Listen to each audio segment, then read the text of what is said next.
Aujourd'hui, je vous montre comment trouver des morilles, où les chercher et quand les trouver. C'est l'un des champignons les plus recherchés au printemps, mais attention aux confusions. Alors, on commence avec du très simple. Comment est-ce qu'on reconnaît une morille? Eh bien, les caractéristiques principales sont que la morille a un chapeau alvéolé, un chapeau en forme d'alvéole, en forme de nid d'abeille. Ce sont des asques. Alors, il y a de toutes les couleurs, beige, brun, gris, noir, marron. Et puis, et ça c'est assez décevant, c'est un champignon qui est creux de haut en bas. Donc le chapeau il est creux, le pied il est creux, tout est creux. Je vous disais attention aux confusions. En effet, l'un des champignons qui ressemble le plus et qui est mortel, c'est la gyromitre, qui est en plus responsable, ou du moins il y a une causalité avec la maladie de Charcot. Mais on va attaquer le plus intéressant, où est-ce qu'on trouve des morilles et quand les trouver. Alors pour commencer, le plus évident de mon expérience, c'est vraiment les lisières de forêt, les bords de rivières, sous les noisetiers, au bord de vieux chemins, puis de préférence aussi sous des milieux calcaires, c'est vraiment bien plus propice.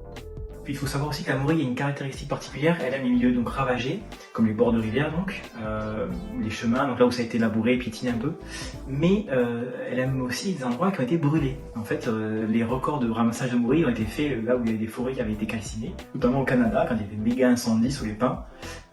C'est là qu'on retrouve, qu'on a fait des records de morilles et des tonnes et des tonnes et des tonnes de morilles ramassées.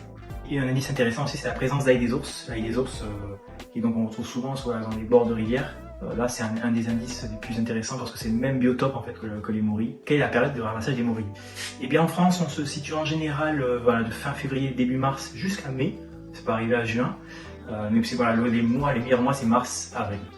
Alors, pour les trouver, c'est relativement compliqué et simple à la fois. Les biotopes sont assez restreints, donc pour ça, c'est assez simple de les trouver. Cependant, elles sont dures à trouver une fois qu'on est sur le biotope parce qu'elles sont vraiment mélangées aux feuilles ou dans les herbes ou à moitié dans la terre. Enfin, c'est assez pénible à trouver et puis leur couleur elle arrange vraiment pas les choses. Alors pour résumer, pour ramasser des morilles, il faut d'abord reconnaître le champignon, donc c'est avec un aspect alvéolé, que ce sont justement les asques, c'est là qu'il y a les spores. La morille est creuse à l'intérieur, toute creuse. Elle se ramasse au printemps, et quasi exclusivement au printemps, ça arrive qu'il y ait des exceptions, mais c'est au printemps. Et essentiellement sous feuillus, frênes, noisetiers, tout ça, mais ça peut arriver sous des sapins ou des épicéas en montagne plus tardivement dans l'année, sur le mois de fin avril-mai.